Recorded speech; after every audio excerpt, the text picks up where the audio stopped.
Hello my dear students, welcome to Daarideepa YouTube channel. So ಇವತ್ತಿನ ಒಂದು ಮತ್ತು ಸ್ಟೂಡೆಂಟ್ಸ್ ಕೇಸ್ನ ಒಂದು ಅಪ್ಡೇಟ್ ಏನಂದರೆ, ಇವತ್ತೆಲ್ಲರೂ ನೀವು ವೇಟ್ ಮಾಡ್ತಿರ್ತೀರಾ ಯಾವಾಗ ಕೇಸ್ ಹಿಯರಿಂಗ್ ಸ್ಟಾರ್ಟ್ ಆಗುತ್ತೆ, ಮುಂದೆ ಯಾವಾಗ ಮತ್ತು ಡೇಟ್ ಕೊಡ್ತಾರೋ ಇಲ್ಲೋ, ಫೈನಲ್ ಜಡ್ಜ್ಮೆಂಟ್ ಕೊಡ್ತಾರೋ ಇಲ್ಲೋ ಅಂತ ತುಂಬ ವೇಟ್ ಮಾಡ್ತಿದ್ರಿ.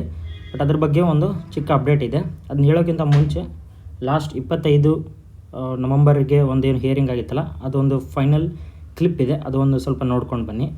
Submissions are completed and the learned counsels for the petitioners have also filed memo as in terms of the liberty reserved by this court on regulation 17. Certain additional compilations are also filed and they are taken on record. Shri N.K. Ramesh, the learned counsel for the KEA, is called upon to furnish a fresh flow of the different rounds with all the necessary details by day after tomorrow, by date after day.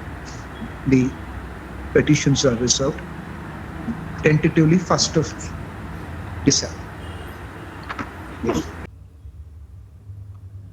So ಇದರಲ್ಲಿ ನೋಡಿದ ಹಾಗೆ ನೀವು ಮಾನ್ಯ judge ಅವರು ಒಂದು ಮಾತು ಹೇಳ್ತಾರೆ, submissions are completed, petitioners have filed the memo, petitions are reserved ಅಂತ ಹೇಳ್ತಾರೆ. And KEA should submit documents on 27th of November ಅಂತ ಹೇಳ್ತಾರೆ.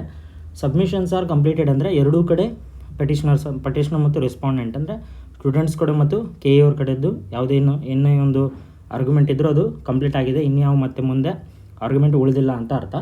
ಮತ್ತು ಪೆಟಿಷನ್ಸ್ ಆರ್ ರಿಸರ್ವ್ಡ್ ಅಂದರೆ ಆನರೇಬಲ್ ಜಡ್ಜ್ ಅವರು ಎರಡೂ ಕಡೆ ಒಂದು ಮಾತನ್ನು ಕೇಳಿದ್ದಾರೆ. ಅವರು ಸಡನ್ನಾಗಿ ಅವಾಗೇ ಒಂದು ವರ್ಡಿಟ್ ಕೊಡೋದಿಲ್ಲ, ಅದನ್ನು ರಿಸರ್ವ್ ಮಾಡಿ ಮತ್ತು ಅವರು ಅದರಲ್ಲಿ ಹೇಳಿದ ಪ್ರಕಾರ ಟೆಂಟೇಟಿವ್ಲಿ ಬೈ 1st December ಅಂತ ಹೇಳಿದರು.